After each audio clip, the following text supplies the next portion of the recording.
ومن احسن قولا ممن دعا الى الله وعمل صالحا وقال انني من المسلمین ولا تستوی الحسنۃ ولا السیئۃ.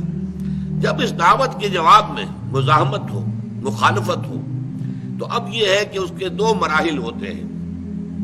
نوٹ کر لیجئے، ان آیات میں پہلے مرحلے کا ذکر ہے، دوسرے کا ذکر نہیں ہے. پہلا مرحلہ ہے دعوت کا مرحلہ، جبکہ آپ کو ابھی اپنی بات کو پھیلانا ہے، لوگوں تک عام کرنا ہے، پہنچانا ہے.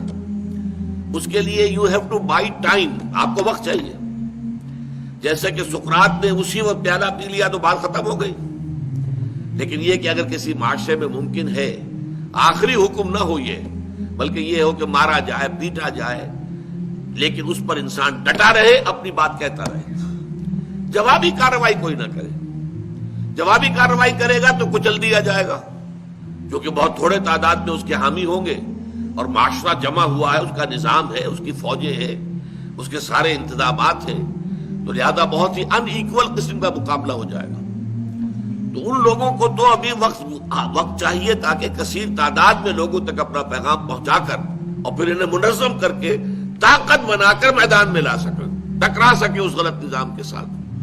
اس کے لیے میں نے جو لفظ استعمال کیا انگریزی کا وہ بہت ٹھیک ہے، ٹو بائی ٹائم، وقت چاہیے. اور اس وقت کا ذریعہ یہ ہے کہ جب انہیں ستایا جائے تو وہ جوابی کارروائی کوئی نہ کرے، پیسو ریزسٹنس جھیلیں، برداشت کریں، نعرے کھائیں، ہاتھ نہ اٹھائیں. لوگ گالیاں دیں، وہ دعائیں دیں.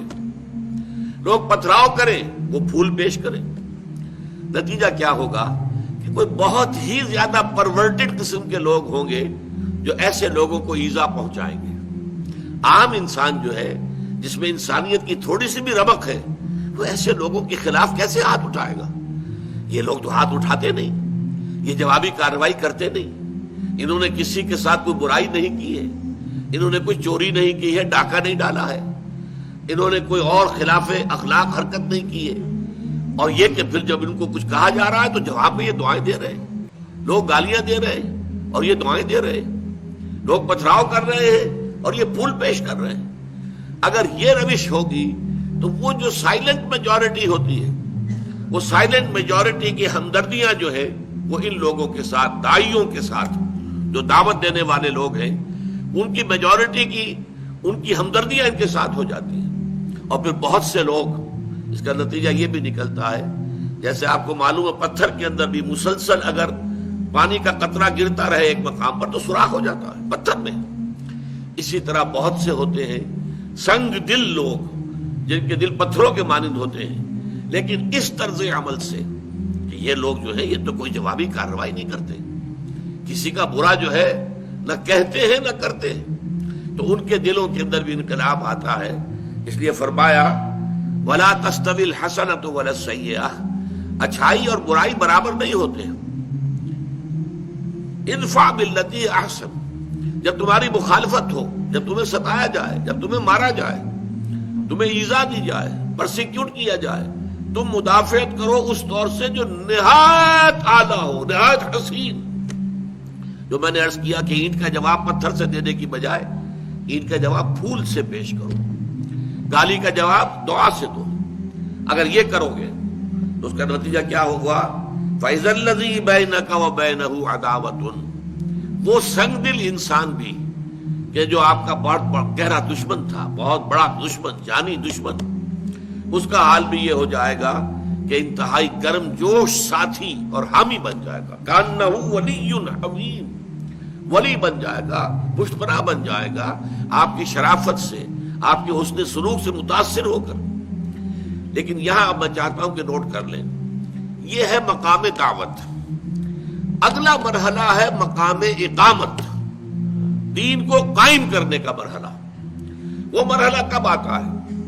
جبکہ اس دعوت کے ذریعے سے معتدبے تعداد میں لوگ جمع ہو جائیں، اس دعوت کو قبول کر کے اور تکلیفیں جھیل کر، مسائب برداشت کر کے ان کا کردار پختہ ہو جائے.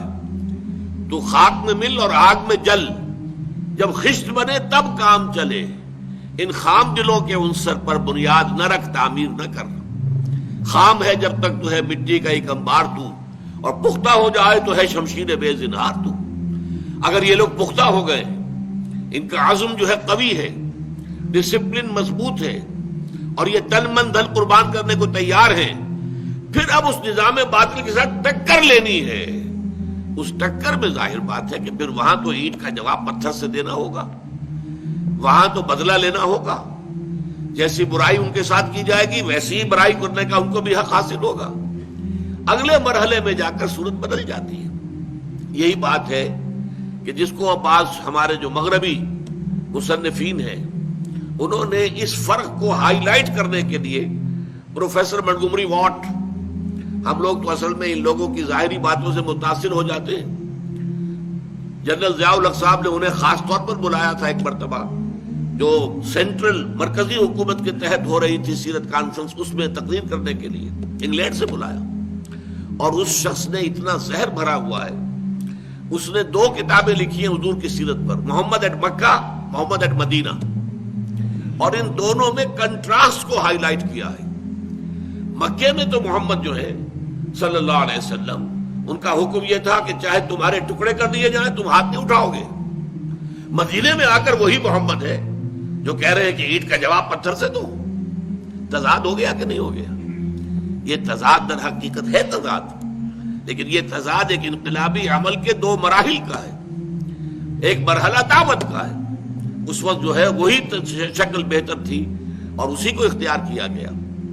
بلکہ یہ بات ٹوائنبی نے کہی ہے، ٹوائنبی چونکہ اس دور میں فلسفی آف ہسٹری کا سب سے بڑا یہ سمجھیے کہ اتھارٹی سمجھا جاتا ہے، اس نے کہا Muhammad failed as a prophet but succeeded as a statesman. مکے میں وہ کہتا ہے کہ محمد چاہے نبی تھے یا نہیں تھے، کیونکہ وہ تو نہیں مانتا نبی، لیکن ان کا انداز نبیوں کا سا تھا، جیسا عیسیٰ تعلیم دیتے تھے، گلیوں میں پھرتے تھے، لوگوں کو اپنی بات پہنچاتے تھے، حضرت یحییٰ تھے، ایسا ہی نقشہ مکے کے اندر محمد کا بھی تھا صلی اللہ علیہ وسلم۔ وہاں تو وہ ناکام ہو گئے، وہاں سے تو انہیں جان بچا کر ان کے نزدیک بھاگنا پڑا۔ وہ اسے کہتے ہیں فرار، فلائٹ فرام مکہ۔ نو، ہمارے نزدیک یہ آلٹرنیٹ بیس کے لیے یہ ہجرت تھی۔ بہرحال مدینے میں آ کر محمد جو ایک اسٹیٹس مین کی حیثیت سے، ایک بڑے سیاستدان کی حیثیت سے، ایک بڑے حاکم اور ایک سپہ سالار کی حیثیت سے سامنے آتے ہیں، دیر ہی سکسیڈڈ، وہاں کامیاب ہو گئے۔ تو یہ زہر در حقیقت جو ہے اس کو یوں سمجھ لیجئے انقلابی عمل اگر آپ سمجھیں۔ میری کتاب جو ہے منہج انقلاب نبوی میرا صاحب صلاۃ والسلام، اس کا مطالعہ کیجئے تو معلوم ہوگا کہ یہ ایک ہی پروسیس کے مختلف مراحل ہیں۔ ایک مرحلے پر جھک کر صلح کرنا مناسب تھا، صلح حدیبیہ میں جھک کر صلح کی ہے۔ اگلے مرحلے میں صلح کا کوئی فائدہ نہیں تھا، بلکہ صلح کا مطلب یہ ہوتا کہ کفر کو آپ فریش لیز آف ایگزسٹنس دے دیں۔ حضور کے علم میں تھا کہ مکے والوں کے اندر اب مقابلے کی تاب نہیں ہے، ہمت نہیں ہے، تو صلح کا مطلب یہ تھا کہ خامخواہ شرک کو مزید مہلت دی جائے۔ آپ نے صلح نہیں کی، حالانکہ ابو سفیان چل کر آیا ہے اور آ کر وہ سفارشیں بھی جو ہے وہ ڈلوا رہا ہے، حضور نہیں سن رہے۔ تو یہ ہر مرحلہ وہ انقلابی عمل کے مراحل کے تقاضے مختلف تھے، ان میں تضاد نہیں ہے۔ تو یہ بات ذرا جو ہے اگلی سورت جو ہے سورہ شورا، سورہ حامیم سجدہ کے بعد ہمارے منتخب نصاب میں وہ حصہ شامل نہیں ہے، لیکن سورہ شورا کا مرکزی مضمون ہے اقامت الدین۔ شرع لکم من الدین ما وصى به نوحا والذی اوحینا الیک وما وصینا به ابراہیم وموسیٰ وعیسیٰ ان اقیموا الدین ولا تتفرقوا فیہ۔ اے مسلمانوں، دین تو تمہارے لیے بھی وہی ہے جو ہم نے نوح کو دیا تھا، ابراہیم کو دیا، موسیٰ کو دیا، عیسیٰ کو دیا، لیکن تم پر وہ دین کامل کر دیا گیا۔ الیوم اکملت لکم دینکم واتممت علیکم نعمتی ورضیت لکم الاسلام دینا۔ اب تمہارا فرض ہے اسے قائم کرو، نافذ کرو۔ یہ اقامت دین کی صورت ہے سورہ شورا۔ اس میں فرمایا گیا ہے والذین اذا اصابهم البغی هم ینتصرون۔ یہاں مقام مدح میں اہل ایمان کی وہ لوگ جن پر جب کوئی زیادتی کی جاتی ہے تو وہ بدلہ لیتے ہیں۔ اب دیکھیے یہاں کا اور وہاں کا کنٹراسٹ آ گیا۔ یہاں ادفع باللتی احسن، آپ گالی کے جواب میں دعا دیں جیسے کہ مکے میں ہوتا رہا، لیکن اس کے بعد آپ کو معلوم ہے مدینے میں آ کر والذین اذا اصابهم البغی هم ینتصرون، وَجَزَاءُ سَيِّئَةٍ سَيِّئَةٌ مِثْلُهَا، بدی کا برائی کا بدلہ ویسی ہی برائی ہے جیسا وہ تمہارے ساتھ کرتے ہیں. جیسے ایک اور مقام پر آیا ہے اخرجوہم من حیث اخرجوکم، نکالو ان مشرکوں کو وہاں سے جہاں سے کہ انہوں نے تمہیں نکالا ہے. یہ جو ہے اینٹ کا جواب پتھر، ترکی بترکی جواب، یہ ہے در حقیقت اقامت دین کی جد و جہد. تو یہ میں نے آپ کے سامنے بیان کر دیا کہ یہاں جو کچھ بیان ہو رہا ہے وہ در حقیقت مقام دعوت کے حوالے سے ہے. جب مرتبہ اقامت میں بات آتی ہے تو پھر وہاں پر بدلہ، انتقام، اسی لیے وہاں پر تو کھل کر کہا گیا ہے وَلَمَنِ انتَصَرَ بَعْدَ ظُلْمِهِ فَأُولَٰئِكَ مَا عَلَيْهِم مِّن سَبِيلٍ. جو کوئی بدلہ لیتا ہے اس کے بعد کہ اس پر ظلم کیا گیا ہو، اس کو کوئی ملامت نہیں کی جا سکتی. بدلہ